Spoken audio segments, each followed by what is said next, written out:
एक दफ़ा एक जनाजे के साथ जाने का इत्तेफाक हुआ जी। हम जब पहुंचे जनाजगाह में तो वहाँ एक और जनाजा पहले तैयार था जी।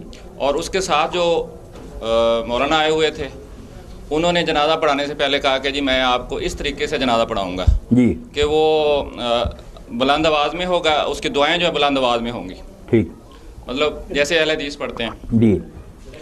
तो सब ने उनके पीछे पढ़ लिया।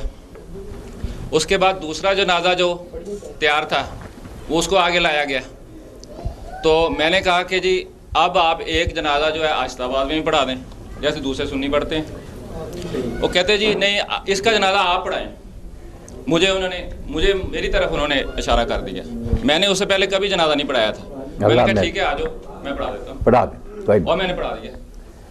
तो इस तरीके से अब उन्होंने कितना जुर्म किया। अगर वो पढ़ा देते आहिस्ता तो अब ये तकरीबन पहले कुछ चूंचरा करते थे, अब तो सारे यार हदीस मान चुके हैं, सिर्फ वो अब छोड़ते नहीं बेचारे शर्म के मारे।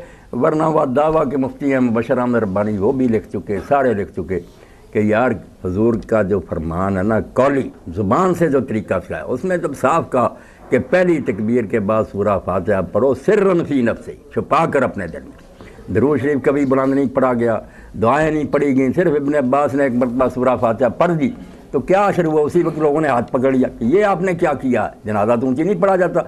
उन्होंने कहा मैंने सिर्फ बताने के लिए कि जाहिलों को पता चल जाए कि नमाज जनाजा में सूरह फातिहा पढ़ी जाती, वरना ना कोई पहले पढ़ता ना बाद में। ये कोई तरीका नहीं, खाम खा सुन्नत बना रहा ऐसा ही। इसीलिए जो इनका मरकज़ है हरमैन वो भी इसी दिन इमाम ऐसा पढ़े, बिल्कुल सही हदीस यही थी। बाकी अगर वो जायज़ भी समझते थे ऊँची पढ़ना तो एक पढ़ लिया था, बाकी ये भी पढ़ देते। कई मौका पर कह देते भाई यार दोनों तरह दुरुस्त है, अगर दोनों तरह दुरुस्त है तो फिर आपने क्यों नहीं पढ़ाया आहिस्ता, वो भी पढ़ा देते। ज़िद्दी है ज़िद्दी। मौलाना मैं सिर्फ जनाजे की दुआ के हवाले से दुआ के बारे में जो आपने बुलंद आवाज़ से का जिक्र किया कि एक जो अमूमन दुआ पढ़ी जाती है अल्लाहुम्मा अग़फ़िर लहू वरहमहू, तो मैंने एक जगह पे पढ़ा था कि जिन सहाबी ने वो रवायत की उन्होंने कहा कि मैंने हुज़ूर सल्लल्लाहु अलैहि वसल्लम को ये दुआ मांगते सुना और ख्वाहिश की कि ये मेरा जनाजा होता। तो उससे अहले हदीस उलमा ये अख़ज़ करते हैं कि हुज़ूर सल्लल्लाहु अलैहि वसल्लम ने बुलंद आवाज़ से दुआ की इसलिए उन्होंने सुना। यही एक रिवायत डॉक्टर साहब इन्होंने पकड़ी है। अब इसमें भी ये क्लियर वाज़ेह नहीं है कि वो आपने जनाजे में पढ़ी थी, ये कवर पर पढ़ी थी। इन अहल हदीसों के बहुत बड़े इमाम हैं मोहम्मद बिन इस्माइल यमानी, वो बुलूर मराम में कहते हैं यार इसमें कहाँ कि उसने जनाजे में सुनी, हुजूर कबर पर भी पढ़ते थे वहाँ सुन ली होगी। दूसरा अगर जनाजे में भी सुनी तो कई मरतबा ये फ़र्ज़ नमाज़ें जो है ना इनकी दुआओं का आता कि मैंने तशहुद में हुजूर से ही सुनी, कर दें शुरू फिर ऊँची आवाज़। वो कभी कभी इतनी ऊँची आवाज़ से आप कोई काम कर देते थे करीब का आदमी सुन लेता था जोश में आकर। ये जो है ना जहर से बतौर सुन्नत पढ़ी जर हमेशा तरीका कभी नहीं। दयानतदारी की बात करनी चाहिए। मैं अहले हदीस और दूसरा होने की कोई ज़रूरत नहीं, सही मसला देखना चाहिए। बाकी शिया हज़रात जहर से पढ़ते हैं डॉक्टर साहब, वो सारा जनाजा ऊँची पढ़ते हैं, उनके पीछे अगर कोई पढ़ रहे तो इमाम ऊँची पढ़ता जाता है, मगर वो ये नहीं करते कि जैसे ये आमीन आमीन कहते हैं। बहुत बड़े आलम थे मौलाना ताला ने शरह लिखी है नसाई की, वो खुद कहते हैं कि ये जो अहले हदीस पीछे आमीन कहते हैं ये तो बिल्कुल बनावटी है। इमाम अगर ऊँची ही पढ़े इन्हें कोई नहीं इजाज़त की उसी पर बस करे, हर एक ने अपनी दुआ पढ़नी। ये आमीन तो दिखा ही नहीं सकते कि जनाजे में कोई आमीन पर गुजारा करे, ये तो बिदअती इजाज़त इन्होंने किया। ऊँची भी अगर वो पढ़ता है सूरह फातिहा पढ़ता है, ये पीछे पढ़ते नहीं रहते, अपनी अपनी पढ़ते, दुआएँ खुद करें। ये जाली बात है कि उसकी दुआ पर ही रह जाए। ना ये जो सिर्री आप कह रहे हैं कि दुआ जनाजे में पढ़ने की सुन्नत है, साबित नहीं है जहरी पढ़ना, तो ये जो हमारे यहाँ जनाजे हो रहे हैं कि 2 मिनट के बाद जनाजा ख़त्म हो जाता है, सिर्री जो नमाज दुआ है वो इमाम साहब एक ही पढ़ते हैं अल्लाह मग़फ़िर लह ये ना व मैयतना और फ़ारिग। एक आदमी की के लिए दुआ के लिए लोग इकट्ठे हुए हैं तो क्यों ना उसके लिए ज़्यादा से ज़्यादा दुआएँ मांगी जाएँ कि आए ही इसलिए हैं कि उसका कुछ फ़ायदा हो। तो इसमें आप क्या फरमाएंगे कि जी वो 2 मिनट में जो नमाज जनाजा ख़त्म करके घरों को भागें तो ये ठीक है या क्या किया जाता है, पर या तसल्ली से उसके लिए दुआएं मांगनी चाहिए? ये बात दिल की बाहर आ गई। आप जरा सुन लें, कोई झटका नहीं करता, खुदा के बंदो किसी को अपने जनाजे का झटका करने की क्या जरूरत है। आपका पढ़ाते हों तो हम कह रहे हैं कि वो झटका कर रहे हैं, वो तो जनाजा उनका खुद पता होता। ये झटका वगैरह ना कहें, मसले की बात सुने कि मसले के मुताबिक उनका जनाजा बिल्कुल ठीक है, कोई उसमें कसर नहीं होती। आप भी उनके साथ पढ़ लें। हरम शरीफ में कब वो पौना घंटा एक दुआ पढ़ते, रसूलुल्लाह ने भी एक जनाजे में दुआएं जमा नहीं की, एक दुआ कभी किसी जनाजे में कोई कभी ये इकट्ठी जो है ये अपनी तरफ से बना लिया कि लोग गिर पड़ते हैं कई کئی بوڑھے کہتے ہیں یار کہاں پھنس گیا یہ مولوی جان ہی نہیں چھوڑتا. کوئی ایسی دعا نہیں. خدا آپ دیکھ لیں. اب ڈاکٹر صاحب وہ اردو ترجمہ بھی ہو گیا, ادارہ معارف نے اپنے جماعت اسلامی والوں نے کر دیا, بڑا اچھا مجموعہ. وہ وہاں سعودیہ میں ایک عالم کر رہا, بڑی تحقیق کی, فقہ عمر, فقہ ابو بکر, فقہ عثمان, علی ابن مسعود, بہت محنت کی ہے. اب اماموں کی فقہ تھی نا, اس نے ان کی ہے. جس کتاب میں کوئی روایت تھی نا, پھر وہ بات آ کے حساب سے وضو میں آپ نکال دیں, حضرت عمر کے فیصلے مل جائیں گے, حضرت عثمان, بہت قیمتی کتابیں. اب اس میں جب انہوں نے جنازے کا لکھا, آپ دعا سنیں حضرت صدیق کی.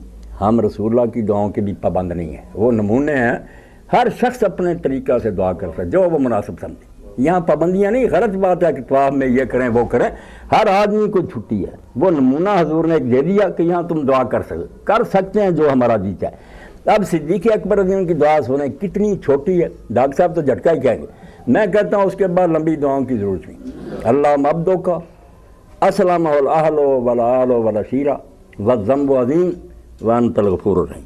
بس ختم, کہ یہ تیرا بندہ ہے, اس کے خاندان اور قبیلے اور رشتہ داروں نے اب اس کو تیرے حوالے کر دیا, سب ساتھ چھوڑ گئے, اور ہم مانتے ہیں کہ اس کے جرم بہت زیادہ ہیں, مگر تو بخشنے والا اور مہربان.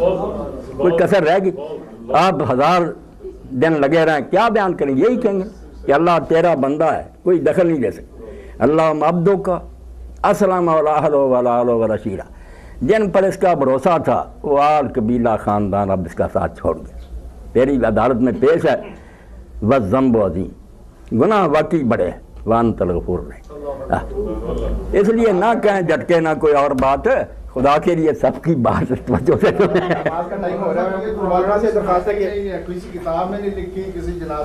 میں کہتا ہوں اس میں پڑھے نا فقہ ابو بکر اور فقہ عمر میں, وہ ساری جلدیں میں. میری باتیں ہیں کہ خدا کے لیے ایک ہو, تم رسول اللہ کی بیٹے ہو, حضور کی بیویاں تمہاری مائیں, ہم سارا خاندان ایک. چھوڑو ان جنازہ میں 2 میتیں آ گئیں, مولانا نے کہا کہ جی کہ دونوں کا الگ الگ جنازہ پڑھایا ہے, یہ صحیح ہے یا غلط ہے؟ بیٹا کیسی غلط بات ہے.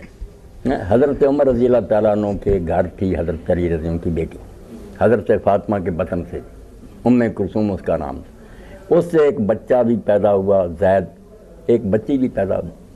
اب زید اور اس کی والدہ نا ایک ہی دن مرے. اللہ کا کرنا, یہ بھی نہیں پتہ چلا کہ ان میں سے پہلے کون فوت ہوا. اس سے کئی مسئلے حل ہوئے. ایک تو یہ ہوا کہ اگر 2 آدمی اس طرح مر جائیں کہ ان کی موت میں سے تقدم و تاخر کا تعین کے پہلے کون, وہ دونوں ایک دوسرے کے وارث نہیں ہوتے. 2 وراثت ملنی تھی نا, کیونکہ یہ نہیں طے ہوا کہ پہلے کون مرا, نہیں, اوروں سے وراثت ملے گی, یہ آپس میں وراثت نہیں لے گی. جنازے کے لیے بھی جب لایا گیا, حضرت حسین بھی تھے, حضرت حسن تھے, اور صحابہ سے, دونوں کا اکٹھا پڑا گیا. پڑا اس طرح گیا کہ امام کے آگے بچہ تھا, اس سے آگے قبلے کی طرف عورت تھی, اس طرح لائن میں رکھے گئے اور ساتھ ہی جنازہ پڑھایا گیا. اس لیے کیا ضرورت ہے الگ الگ پڑھنے کی, 1000 بھی ہو, دعائیں کریں.